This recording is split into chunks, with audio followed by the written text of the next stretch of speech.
J'ai interpellé le président de la République sur le harcèlement que j'ai vécu. Je lui ai raconté mon histoire. J'ai interpellé le président de la République pour justement le sensibiliser à cette question.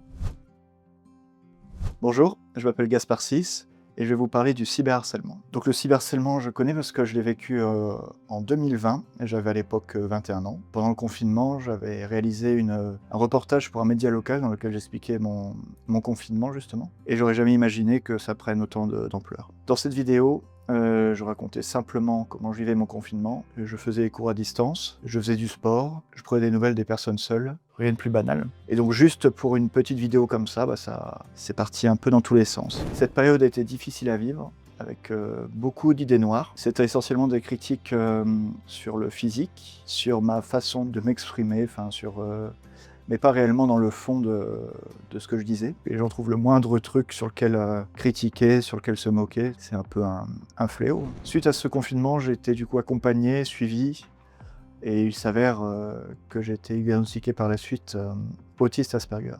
Donc suite à ce diagnostic, ça m'a fait réfléchir sur les raisons pour lesquelles j'étais cyberharcelé.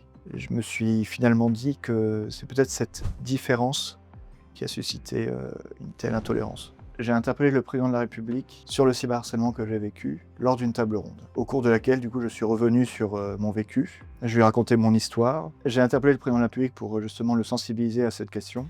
J'ai vu récemment justement que les réseaux sociaux seraient interdits aux moins de 15 ans. Je trouve que cette mesure va dans le bon sens, car quand on a 15 ans, on n'est pas armé pour faire face au monde des réseaux sociaux et surtout à la méchanceté qu'il peut y avoir derrière. Aujourd'hui, on pourrait s'étonner que je suis encore sur les réseaux sociaux après ce que j'ai vécu. C'est aussi une façon pour moi de dire à toutes ces personnes qui m'ont cyberharcelé, qui n'ont pas eu le dernier mot. Donc si j'avais un message à faire passer aux personnes justement victimes de cyberharcèlement ou d'harcèlement, c'est que vous n'êtes pas seuls et que la honte justement doit changer de camp. C'est plus les personnes qui voient harcèlent qui doivent avoir honte plutôt que l'inverse.